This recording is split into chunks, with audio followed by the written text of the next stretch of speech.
Press conference में मेरे साथ हमारे कैबिनेट कोलीग श्री विक्रमादित्य सिंह जी हैं। आज हमारी कैबिनेट की बैठक माननीय मुख्यमंत्री ठाकुर सुखविंदर सिंह सुक्खू की अध्यक्षता में ठीक 11 बजे शुरू हुई है और जो अभी कुछ देर पहले जो है अभी समाप्त हुई है। इसमें आज विशेषकर जो फैसले लिए गए हैं उनके मुख्य बिंदुओं के बारे में आपसे चर्चा करना चाहता हूँ। आज की बैठक में ये फैसला लिया गया कि 3 और नए नगर निगम जिसमें हमीरपुर, उना और बद्दी, इनको नगर निगम बनाने का प्रस्ताव रखा गया है और साथ में नगर परिषद भी नदौन और जावली और नई नगर पंचायतें संदोल, धर्मपुर, बड़सर, बोरेंज, मंगाना और कुनियार में। इसके अलावा आज जो है हमारे पीडब्ल्यूडी में जो मल्टीटास्क वर्कर्स हैं उनकी जो ऑनरेरियम है उसको 500 रुपये बढ़ाकर अब इनको टोटल 5000 पर महीना मिलेगा।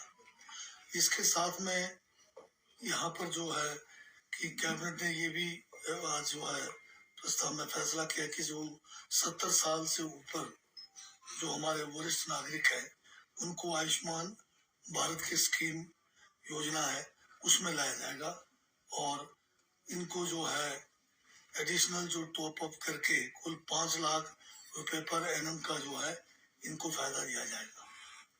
इसके साथ में ये भी आज जो है कैबिनेट में फैसला हुआ कि जो हमारे फाइनेंशियल असिस्टेंट्स जो विडो है, सिंगल विडोज है या सिंगल डेस्टिट्यूट लेडीज हैं उनके लिए जो है या दिव्यांग लेडीज हैं उनको मकान बनाने के लिए 3 लाख रुपए सरकार देगी। कैबिनेट ने यह भी फैसला किया है कि मुख्यमंत्री सुख आश्रय योजना को जो है अब उन जो बच्चों को भी इसका लाभ मिलेगा या उन 27 साल तक के जो लोग हैं उनको मिलेगा जिनको उनके माँ बाप ने किसी कारण से जो है सरेंडर किया या छोड़ दिया हुआ है। इसके साथ में जो राजीव गांधी स्वरोजगार स्टार्टअप योजना जो 2023 में जो इसको लागू करने की घोषणा हुई थी उसमें अब 50,000 रुपए जो है रेंट पर ई टैक्सीज को जो है गवर्नमेंट डिपार्टमेंट के साथ जो है अटैच किया जाएगा और इसमें जो है 50% जो है इसमें सब्सिडी दिया जाएगा। इसके अलावा 40% जो है बैंक से लोन लिया जाएगा और साथ में 10% जो है इसमें जो बेनिफिशियरी है उसका कंट्रीब्यूशन होगा। इसके साथ में जो है एक फिशरी डिपार्टमेंट के लिए भी मंजूर किया है।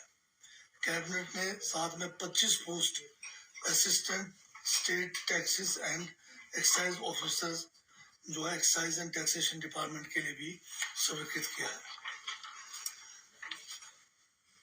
10 पोस्ट जो है हमारे हिमाचल प्रदेश राज्य चयन आयोग हमीरपुर के लिए भी जो है मंजूर किया गया है। कैबिनेट ने यह भी फैसला किया है कि 6 पोस्ट जो है अलग अलग कैटेगरी के जो है नया ब्लॉक मेडिकल ऑफिस जो देरा में खुला है कांगड़ा में उसके लिए भी मंजूर किया है। कैबिनेट ने यह भी फैसला किया है कि जो हमारा न्यूली जो है कम्युनिटी एनसीएम के जो पोस्ट हैं 40 को बढ़ाकर 60 सीटें की है। टेक्निकल जो मैकेनिकल टेक्नीशियन के इलेक्ट्रिकल इंजीनियरिंग जो इलेक्ट्रिकल व्हीकल टेक्नोलॉजी ये जो गवर्नमेंट हाइड्रो इंजीनियरिंग कॉलेज जो हमारे बिलासपुर में है उसमें ये कोर्सें शुरू की जाएगी। इसके साथ जो है इसमें diploma course of computer engineering and internet of things at government polytechnic college Hamirpur में भी शुरू किया जाएगा। इसके साथ में जो हमारा HPMC है उसके लिए जो है वाइनरी के लिए जो लेटर ऑफ इंटेंट है ये हमारा प्राला में खोलने के लिए ये भी आज कैबिनेट ने मंजूर किया है। तो ये आज के जो हमारे कैबिनेट में विशेष जो मुद्दे थे उसके बारे में मैंने आपसे ब्रीफ में इसका चर्चा की है। सर विधानसभा के शीतकालीन सत्र को लेकर और सीपीएस के मसले पे कोई चर्चा हुई है क्या? हाँ, विधानसभा के जो विंटर सेशन लगना है, अभी उसके बारे में चर्चा हमारे स्पीकर साहब अभी टूर पर है, उनके वापस आने पे किया जाएगा। तो सर सीपीएस के मसले पे कोई चर्चा हुई है क्या? हाँ, सीपीएस के मसले में भी चर्चा हुई है। इसमें हाई कोर्ट के फैसले के खिलाफ में हम सुप्रीम कोर्ट जा रहे हैं और सुप्रीम कोर्ट में ही अब आगे की बात बनेगी। सर कुल कितनी पोस्टें हैं ये जो आप बता रहे हैं? अब मैंने टोटल तो अभी किया नहीं है, पर काफी पोस्टें हैं जो डिटेल में मैंने आपसे साझा किया है। सरकार का 2 साल का कार्यकाल पूरा हुआ है, क्या कोई समारोह आयोजित करने पर आज चर्चा हुई है? हाँ, अभी उसका फाइनल नहीं हुआ, पर एक फॉर्मल बात उस पर हुई है। सर ये जो सीपीएस का मामला है, ये इसमें इस बेस पे सरकार हाई सुप्रीम कोर्ट में जा रही है, क्योंकि एक्ट को तो निरस्त कर दिया हाई कोर्ट ने। बीजेपी ने कैबिनेट बिल फाइल किया है इस पे। जब कोई भी एक्ट हाई कोर्ट के द्वारा उसको अनकॉन्स्टिट्यूशनल या इलीगल घोषित किया जाता है, तो नेक्स्ट जो हाईएस्ट कोर्ट है हमारा सुप्रीम कोर्ट है, तो हम अपने सुप्रीम कोर्ट में जाकर हम अपनी दलीलें वहां पेश करेंगे। सर आपके मंत्री हमारी जी ने कहा कि सुप्रीम कोर्ट जाना ये सरकार के लिए ऑप्शन अच्छी नहीं है। उन्होंने कहा कि नहीं ये उनका धर्मानी जी का अपना ख्याल हो सकता है। सरकार का तो ख्याल ये है कि क्योंकि कोई भी जो फैसला है वो अंतिम तभी माना जाता है जब आप सुप्रीम कोर्ट से उसका अंतिम निर्णय होता है, क्योंकि हाई कोर्ट के बाद सुप्रीम कोर्ट है, तो हाईएस्ट लेवल पर इसका हमेशा के लिए फैसला हो जाए कि हमारा कानून गलत था या सही था।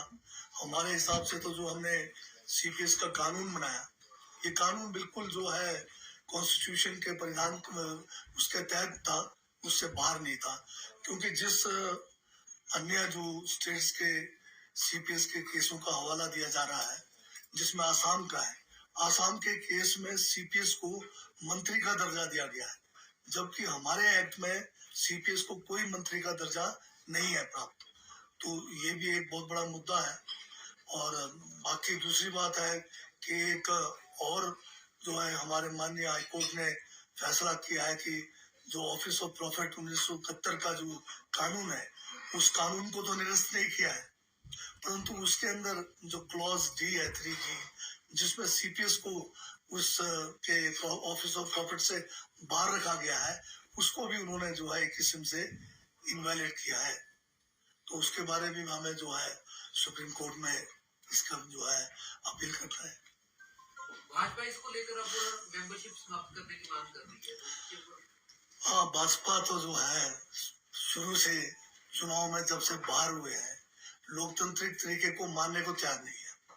पहले उन्होंने धन बल से या फिर दल बदलने के उससे या अनैतिक तरीके से, असंवैधानिक तरीके से कांग्रेस की सरकार को गिराने का प्रयास शुरू से करते रहे हैं, जिसमें कई 150 करोड़ से ज्यादा पैसा भी खर्च हुआ बताया जा रहा है। और आज भी ये लगे हुए बड़ी बेशर्मी के साथ एक चुनी हुई सरकार को गिराने के लिए लगे हुए हैं। अब जयराम जी से मैं ये पूछना चाहता हूँ, जब आपकी सरकार थी तो ये जो सीपीएस का कानून है, उस समय भी तो था आपके समय में। आप अगर इतने संविधान को मानने वाले हैं, सीपीएस के खिलाफ थे, तो आपने अपने समय में 5 साल के कार्यकाल में ये जो सीपीएस का कानून है, इसको हाउस में लाकर इसको रिपील क्यों नहीं किया? और आपके समय में, बीजेपी के समय में 2008 से लेकर 12 तक जो सती जी जिन्होंने इस केस को माननीय हिमाचल हाई कोर्ट में जो सीपीएस के खिलाफ उठाया था, वो खुद भी इसके फायदा उठाकर पूरा 5 साल इसका मजा लिया इन्होंने। और जब ये सत्ता से बाहर हुए तब कहते हैं कि ये सीपीएस का कानून गलत है। उसी कानून को सही मानकर ये सारे सीपीएस बने बीजेपी के लोग। तो आज जयराम जी का ये कहना कि ये असंवैधानिक है, ये गलत है, ये सारी बात केवल सत्ता पाने के लिए इनके तरफ से ये तर्क दिए जा रहे हैं, जब इनको मौका था, अगर ये गलत कानून था तो इसको रिपील क्यों नहीं किया गया 2000 जब ये 17 के बाद इनकी सरकार 2023 तक 22 के दिसंबर